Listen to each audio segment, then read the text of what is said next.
Bonjour à tous. Donc aujourd'hui, je suis sous 10 degrés. Donc aujourd'hui, il s'avère que tout à l'heure, il faisait un peu de 16 11 degrés. Et j'ai pour habitude maintenant, quand il fait plus de 10 degrés, en tout cas, plus de 10 degrés, en tout cas, quand il fait un peu, je serai plus de 10 degrés, je prends des douches froides. Donc j'en ai pris une.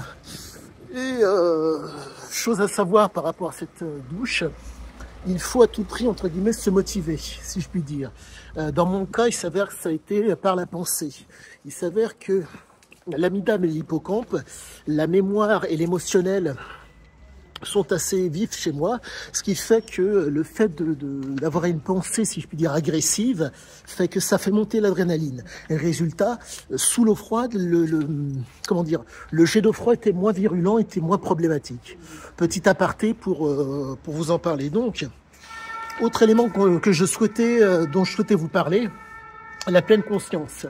La pleine conscience, je pense que c'est l'une des pierres angulaires qui va faire que la réalisation de nombre de choses par rapport à Sisia Ziqué et par rapport à ma vie de tous les jours vont prendre une très très belle tournure. Sisia était un adepte, je ne sais même pas si c'est en s'en rendant compte, de la pleine conscience. Ce qui caractérise un addict, généralement, ce sont trois choses: l'usage, la consommation et l'activité.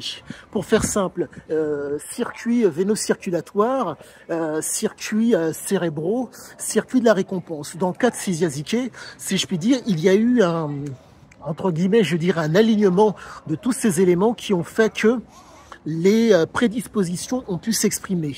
Résultat, on se retrouve avec un homme qui ne pouvait en aucun cas déroger à ce qu'il était. J'en suis extrêmement content car plus j'avance dans ma compréhension du texte, plus je constate que comment vous dire, ma compréhension et tous les à côté que je fais pour comprendre l'homme démontrent que je suis réellement dans le vrai. Et ce qui est proprement, si je puis dire, stupéfiant, c'est que, plutôt que stupéfiant, c'est que quand on essaye de faire comment vous dire, ça a été un espèce, si je puis dire, d'alignement. J'en perds un petit peu le fil, pardonnez-moi. Je pense que la pleine conscience était la pierre angulaire aujourd'hui pour moi, la pleine conscience est la pierre angulaire pour pouvoir comprendre Ziqué. La pleine conscience me permettra de pouvoir, entre guillemets, être au plus proche, si je puis dire, de la conscience de Ziqué. Certes, je n'ai pas le cadavre sous les yeux pour pouvoir comprendre l'homme, mais ses écrits démontrent que c'était un adepte de la pleine conscience. Et lorsqu'on est un adepte de la pleine conscience, comment vous dire, pour faire simple, pour reprendre une phrase qui est dans le texte de Ziqué l'Aventure, qu'a réécrite Thierry Poncet.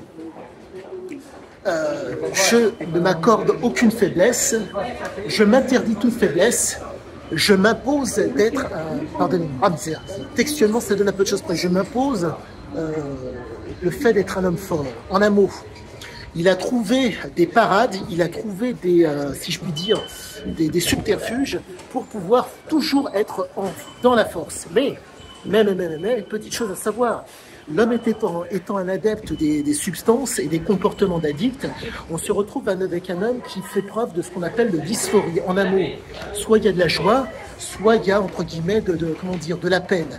Mais, de par les origines balkaniques, nous nous retrouvons face à un homme qui fait tout son possible pour ne pas montrer sa faiblesse devant les gens. Ça, c'était l'implantation du père qui l'a amené à être comme cela.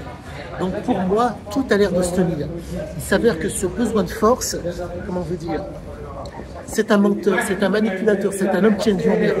Donc tout a l'air de se tenir dans le texte pour pouvoir affirmer ce qu'il en est. Mais chose qui est très importante, que je dois prendre en compte et que je ne dois en aucun cas négliger, c'est que malencontreusement, les substances et la conduite amènent malheureusement au niveau des circuits, au niveau de l'usage de son corps, que ce soit cérébraux ou neurophysiologiques, des adaptations, si je puis dire, négatives, conditionnement et renforcement négatifs, qui font que à un moment donné, malencontreusement, les substances et la conduite chamboulent complètement l'organisme, ce qui fait que la représentation, la présentation et l'interprétation de ce qui nous faisait face est complètement faussée. Quoi qu'il en soit, je vous dis à tous, excellente fin de journée, je vous dis à bientôt.